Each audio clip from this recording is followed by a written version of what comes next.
planes, traman historias que acaban transformándose en planes. En una conferencia que le organizó Tomás Abraham, Jorge Luis Borges sostuvo que la lectura tiene que ser una felicidad, agregando que la filosofía nos da una felicidad, que es la de considerar el problema. Lo recuerdo porque en la historia del pensamiento encontramos a varios e importantes individuos que explotaron ese lazo entre lectura y filosofía, procurando tener explicaciones en torno a la condición humana. Uno de ellos, ensayista, crítico literario y filósofo, Svetan Todorov, falleció hace poco. Para conversar sobre su importante vida y obra, nos acompaña como todos los lunes vía telefónica Marco Antonio del Río, quien es docente de la Universidad Autónoma Gabriel Rey Moreno, también de la Universidad Privada de Santa Cruz, un hombre de diversas y muy provechosas lecturas y también de ensayos que versan, entre otras cosas, sobre temas de naturaleza filosófica. Muy buenos días, Marco Antonio, y gracias por estar una vez más en el programa. Buenos días, Enrique, buenos días a todos nuestros radioyentes.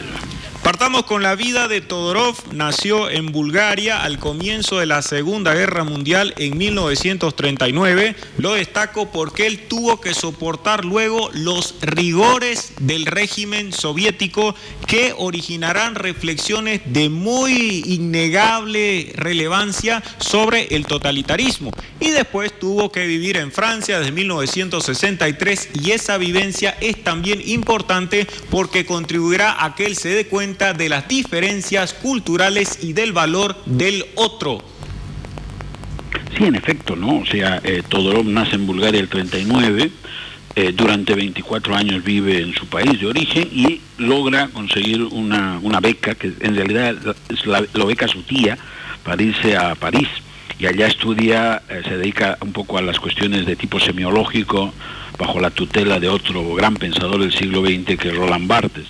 Ahora, el detalle es interesantísimo, porque evidentemente, cuando él llega a Francia, él se había formado fundamentalmente en cuestiones de literatura en su país, especialmente literatura eslava, ¿no? O sea, tenía una buena formación en literatura eslava, o sea, literatura rusa en particular, y por lo tanto, ese era el horizonte en el que quería inscribirse. Pero por el otro lado, encuentra bajo la tutela de Barthes y otra gente, la idea de hacer un trabajo, digamos, él mismo lo calificaba de corte más científico en su abordaje de la literatura, ¿no? Entonces, de esa manera se mete a lo que estaría en el ámbito del análisis del discurso, la teoría literaria, o lo que finalmente terminó cuajando como la semiología o la semiótica, ¿no? Entonces, hasta los años 80, él va a estar fundamentalmente abocado a ese tipo de actividad intelectual. Ahora, va a tener un verdadero rechazo a las cuestiones políticas y normalmente no va a tomar posición abierta sobre los grandes temas de debate público de esa época de Francia en absoluto. Ahora, luego él reflexionó sobre su apoliticismo de esa época, dándose cuenta que en realidad era parte de la herencia de su vivencia bajo el régimen comunista que había en su país, porque en realidad luego va a escribir un famoso libro de carácter autobiográfico que es El hombre desplazado, así se lo ha traducido al castellano, ¿no? Donde una de las cosas importantes de un régimen totalitario es que se anula la vida privada, ¿no? O sea, los límites entre vida pública y vida privada son muy, muy endebles, muy, muy ambiguos, ¿no? Y el régimen exige que en realidad las personas miren para cualquier otro lado menos al ámbito de la política. Entonces, es parte del régimen totalitario, de un régimen totalitario, buscar que las personas se vuelvan apolíticas en el sentido de que no se comprometan por la idea de que hay quienes deben gobernar y hay otros que deben simplemente sobrevivir y vivir bajo el régimen. Entonces, él se dio cuenta ya a finales de los años 70 que su apoliticismo en realidad era una herencia de su formación, de su vivencia bajo el régimen socialista o comunista de Bulgaria. Ahora, luego ya va a haber una transición, ¿no? Una transición ideológica, pero más que ideológica, digamos, de pensamiento, que va a terminar que en sus últimos años ya, básicamente su producción intelectual, pues verse muchísimo sobre el debate político, sobre las características de la democracia, convirtiéndose, creo yo, en un pensador político, o sea, un pensador que es un filósofo, pero también un pensador que hace a los temas de la la convivencia social, ¿no? Tal como lo ha reconocido el propio Tzvetan Todorov, su análisis de la literatura, esa concepción que tenía de la crítica, estuvo también influido durante varios años por el hecho de haber vivido bajo el régimen del totalitarismo, porque resulta que en ese momento las lecturas debían limitarse a explotar una sola concepción, evitando cualquier reflexión acerca del compromiso ideológico del autor. Entonces estaba el mandato de efectuar una lectura formal, analizar las estructuras, la concepción del texto, no como un documento que sirviera para evidenciar valores, principios, postulados y hasta tentativas de instigación revolucionaria. El análisis formal, el análisis signado luego por el estructuralismo, entonces tenía que ver con esa explicación, porque no era oficialmente permitido que alguien pudiera encontrar ese libro como una fuente de provocaciones para desencadenar críticas políticas, sino desde la perspectiva de esa formalidad, de esa visión estructural de la obra, y en donde se puede dejar notar también que existe ese peso de un régimen que no permite una lectura abierta, franca y restricta, y que está limitando a su autor para que pueda llevar adelante esa clase de estudios. Eso también se advierte y él mismo lo reconoce cuando al final se decanta por seguir ese camino que será, como usted dice, después mucho más enriquecido con las nuevas experiencias que tiene ya en Francia.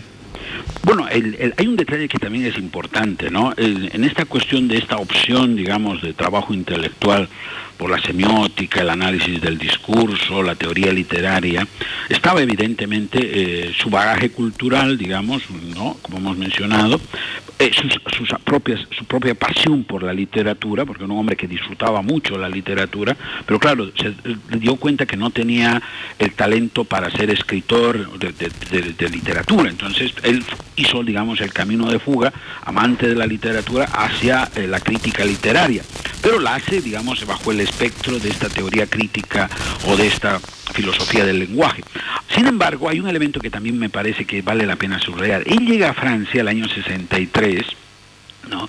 Y se va a dar cuenta muy rápidamente que en los medios intelectuales el dominio del marxismo es impresionante. O sea, se da cuenta que la ideología que define el ámbito, las posibilidades del discurso político en Francia, tanto en la política y particularmente en el ámbito académico, es el marxismo. Entonces se da cuenta que en realidad está en un escenario que, o sea, él que venía de vivir bajo un régimen que tenía como filosofía inicial el marxismo, se da cuenta que en realidad, o sea, el ámbito cultural al que estaba llegando, básicamente también en los debates de temas políticos y de actualidad, estaba asignado por la misma ideología, con la diferencia de que no era un régimen político instaurado, ¿verdad? Pero en las universidades esa era la ideología dominante. Entonces posiblemente esta carrera académica que se va a concentrar en el estudio de la literatura y por lo tanto con este sesgo, como hemos mencionado, político, tiene que ver con eso, ¿no? O sea, el hecho de que se encuentra con instituciones educativas donde la ideología que no se predicaba era la ideología bajo la cual él había vivido y que sabía sus efectos, ¿verdad? Entonces, evidentemente, como él detestaba la política, lo dice explícitamente así en alguno de sus textos autobiográficos, se da cuenta de esto y uno pues ya entiende mejor, digamos, esta opción de vida, de trabajo intelectual que él tiene en su primera etapa. Esta manera de pensar va a romperse en los años 70, ¿no? Y finalmente va a terminar, el punto clave de inflexión lo va a dar cuando publica en 1982, si mi memoria falla, un libro sobre la conquista de América, ¿no? Que va a ser un texto donde con todo su bagaje de análisis de textos lo pone al servicio de tratar de interpretar los textos que contaban la historia de la conquista de América, lo que a él le pareció fascinante porque lo sacaba completamente del tipo de literatura y del tipo de análisis que él había estado trabajando a lo largo de toda su vida precedente. antes de que explotemos ese otro gran concepto que es el de la otredad y que sirve para entender muchas de las ideas de Tzvetan Todorov, me gustaría resaltar un tema más en relación con su dimensión de crítico literario, porque resulta que en una de sus grandes obras, que es Crítica de la Crítica, que reúne varios textos valiosos, él habla sobre lo que sería uno de los grandes aportes, y es el hecho de plantear una crítica dialógica, tomar en cuenta la concepción, la perspectiva del autor, él como lector, y procurar que exista una relación que facilite la comprensión de los textos. Y esto lo destaco porque no se trataba de una persona que analizara únicamente la obra del autor, es decir, tomar en cuenta la producción que ha realizado, por ejemplo, Johann Wolfgang von Goethe, sino que lo que él hacía era analizar también a los críticos. Por eso esta obra en particular es Crítica de la Crítica, porque se preocupaba de llevar adelante un estudio, de examinar qué habían dicho otros críticos cuando realizaban esa labor crítica sobre determinados pensadores, porque sin duda no era necesario únicamente recordarlos, sino también someter a juicio a esas mismas personas para establecer coincidencias, diferir en ciertos postulados y en definitiva contribuir a que se conocieran esos pareceres que son también importantes desde el punto de vista de la comprensión del fenómeno literario. Claro, evidentemente es una mirada renovadora e interesantísima, ¿no? Porque en fin, tradicionalmente lo que se centraba era un poco en tratar de ubicar, especialmente en la tradición anterior, centraba al texto en su contexto, ¿no? O sea, el escritor y su obra en la sociedad, en el entorno social en el que se ha movido, para un poco, y ahí pesaba mucho ciertas tradiciones ideológicas o de pensamiento, ¿no? Tratando de entender las características de la obra a partir del contexto en el que había vivido el autor. La crítica literaria, pues a partir de Barthes y toda esta gente, pues va a concentrarse en el texto, ¿no? El texto. Pero mientras que va a haber una corriente que va a hacer del texto el centro, incluso despojándole del análisis del autor, que es lo que va a ser la deconstrucción de Derrida y toda esa gente, Todorov va a ir en otra línea. O sea, la pregunta es cómo lo interpretan los lectores.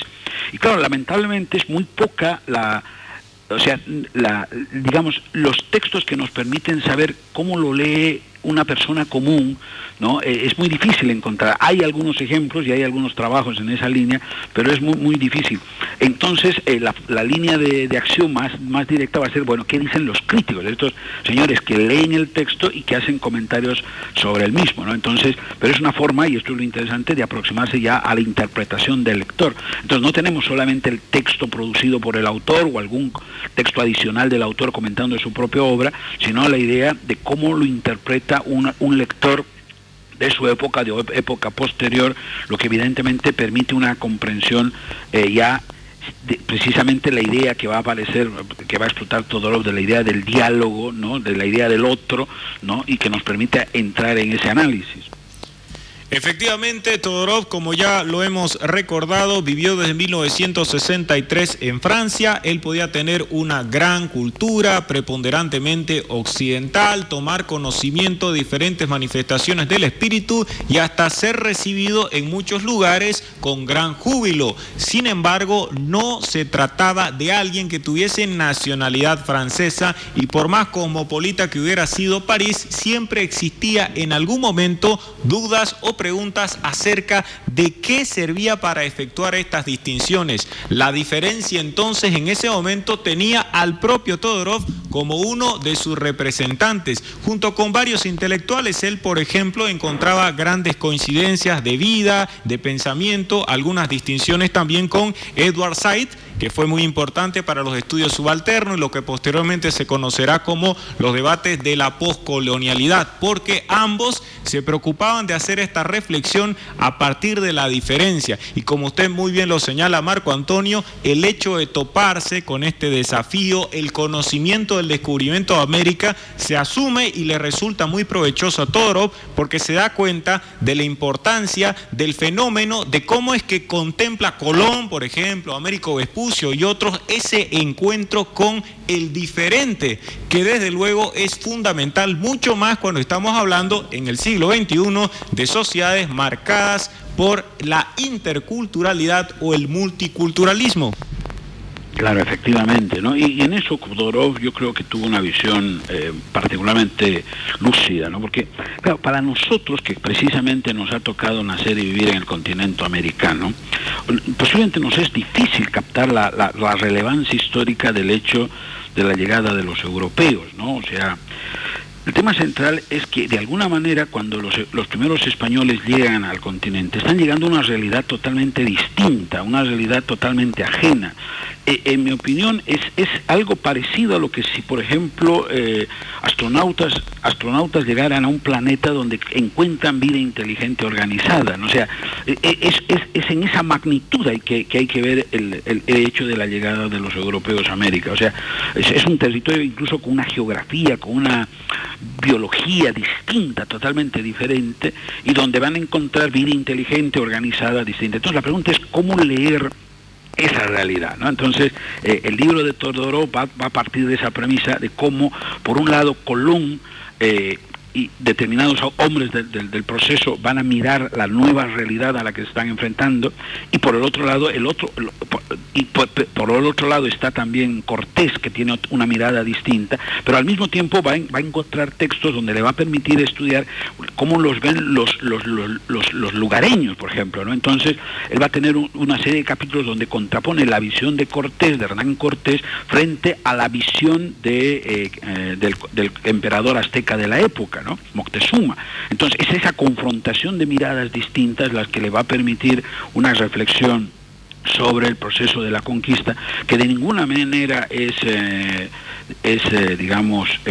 moralmente neutro, o sea, porque hay una cuestión que es muy importante, y es que el texto empieza con la descripción de una mujer maya a la cual es arrojada a los perros por los conquistadores, y de hecho el libro está dedicado a ella. Entonces hay una sensibilidad humana que también cabe destacar en este texto. En este sentido, Todorov distingue dos formas de lectura, o sea, identifica personas como Colón, que tiene una gran capacidad para leer, digamos, lo que ocurre en el mundo, pero en el mundo no humano, digamos, ¿no? Y la prueba de ello es precisamente la capacidad náutica de Colón, que es capaz de leer los vientos, es capaz de leer las rutas marítimas que le permiten acceder desde Europa a América, que no es simplemente subirse al barco y tirar la vela, porque hay que ir identificando por dónde va el viento. No hay que olvidarse que estamos en la época de la navegación de vela. Entonces no es que por cualquier lado se va, o sea, él tiene la capacidad, digamos, de entender la naturaleza, los vientos, las corrientes marinas, para que lo lleven a buen término, que en este caso es llegar a la América. Pero por el otro lado tiene una enorme incapacidad para comunicarse con los hombres, no entiende, es más, cree que cuando llega al continente, cuando llega a las primeras islas, ¿no? En realidad no llega al continente, él creía que la gente le hablaba en castellano, ¿no? Interpretaba lo que le decían en castellano, o sea, no podía imaginar en su mente que esta gente tenía un idioma propio totalmente distinto de sus lenguas romance. Y por el otro lado está el tema de Cortés, que en cambio sí es un hábil lector en el sentido de capacidad de interpretar a los seres humanos, ¿no? Y de ahí es la importancia que Cortés revela en sus cartas a Carlos V, de cómo consigue intérpretes, cómo descubre españoles que había atrapado, que habían logrado establecer algún nexo comunicativo, ¿no? Después su relación con la Malinche, etcétera. Un hombre muy preocupado por comunicarse con estos pueblos a los que luego iba a someter, para entender cómo funcionaban, ¿no? Entonces, en ese sentido, La conquista de América es un libro riquísimo, una lectura fascinante. Y aquí menciono algo adicional. Todorov es un hombre que viene que tiene un estilo literario para expresar sus ideas muy diáfano, muy claro. Es un cultor de una forma de expresar el respeto al lector, en la idea de expresar con claridad los conceptos y las ideas que tiene transmisión, en la mejor tradición de Descartes, Voltaire o Rousseau, a diferencia de la tradición francesa que va a surgir en el siglo XIX con Lacan, Derrida y todos esos, fue el mismo Foucault, que van a tener un estilo literario muy confuso, muy alambicado, ¿no? poco generoso con el lector, en el sentido de permitirle entender las ideas que quieren transmitir. Los textos de Todorov, empezando siempre, pero particularmente en estos libros, digamos, que ya no tienen el tecnicismo de su obra en relación al análisis literario, pues son libros muy, digamos, no de ligera lectura, porque son libros que con una densidad conceptual importante, pero son libros donde, haciendo el esfuerzo necesario, pues básicamente uno puede acceder a las ideas de Todorov de una manera muy clara. En Vivir solo juntos, una obra que reúne diferentes ensayos de Tzvetan Todorov, él, hablando de la otredad, manifiesta que un criterio que nosotros tendríamos para medir el progreso es el trato que dispensamos al otro, al que es diferente, con quien no tenemos grandes coincidencias, porque si esto sucediese, lo más seguro sería que ni siquiera nos percatáramos de la distinción que hay y que lo tratásemos como alguien que necesariamente integra nuestra comunidad. Tratar al otro, darle una serie de consideraciones que tienen que ver con su condición humana y con el concepto de dignidad ha sido también uno de los propósitos en cuanto a los estudios y las reflexiones de este gran autor, que no ha estado exento, como ya se lo indicaba, de asumir posiciones políticas o de críticas de carácter histórico. Recuerdo, por ejemplo, que hace algunos años, cuando visitó Argentina y ya tomó un conocimiento más cercano de versiones, en ese caso oficialistas, de todo lo que había ocurrido durante la confrontación entre el gobierno, la dictadura, los montoneros y otros grupos de izquierda radical, él sugería la necesidad de no limitarse a la consideración de una sola versión de los hechos, porque estaba claro que en esa oportunidad el kirchnerismo lo único que pretendía era prácticamente divinizar a los jóvenes sesentistas, planteando que ellos habían tenido la razón y habían sido únicamente víctimas en un fenómeno que por supuesto era más complejo. Ahí también se puede notar el aporte de un hombre preocupado por no limitarse a una sola lectura y por tratar de propiciar diálogos críticos y discusiones abiertas en torno a fenómenos tan difíciles como estos, en donde se deja notar la violencia del Estado. Posiblemente por el hecho de ser un búlgaro que hace carrera en París y no en Francia, el hombre tenía muy claro el tema de la diferencia, ¿no? Entonces, toda su producción de tipo filosófico posterior, a partir de del descubrimiento de América, va a centrarse en ese tema, en esa temática, ¿no? El tema del otro, el tema de la diferencia, cómo debemos trabajar este tema, cómo lo debemos conceptualizar con moderación y sin excesos. Y el otro tema que es interesantísimo es el valor que él le daba a la lectura del otro, precisamente, ¿no? O sea, porque uno, digamos, el yo, digamos, se ubica, se centra en su escenario, y tiene sus propios conceptos, sus propias ideas, ¿no? Claro, lo interesante es cuando viene el otro, ¿no? O sea, el que no está ubicado, digamos, plácidamente en nuestro contexto, y lo mira desde afuera. Él usaba el término del exotopos para esto, ¿no? O sea, el del que mira de afuera. Entonces, él decía que esa mirada era muy enriquecedora para el propio yo, digamos, para el propio sujeto, porque precisamente le permite ver cosas que de otra manera no las vería. O sea, la idea es que alguien que viene de afuera, el otro que viene de otro contexto, que viene de otro escenario, puede ver cosas que quien está dentro no las puede ver, ¿no? Entonces, de ahí viene la posibilidad de un diálogo, ¿no?, que enriquece a ambas partes. Muchas gracias, Marco Antonio del Río. Como siempre, es un gusto conversar cada lunes en Contraviento de Marea con usted, en este caso reflexionando sobre uno de los grandes autores que infortunadamente ya no nos acompaña, Tzvetan Todorov. El agradecido soy yo creo que hay que extender necesariamente la invitación a los radioyentes que les interesa estos temas sobre, si no lo conocen, pues aprovechar la oportunidad de tratar de conseguir algunos textos. En internet se encuentran algunas cosas de este hombre, de Tzvetan Todorov, que es una lectura que siempre a uno lo puede enriquecer en su manera de percibir tanto la sociedad como nuestra comprensión en tanto que seres humanos. Un gusto saludarlos a todos y buena semana.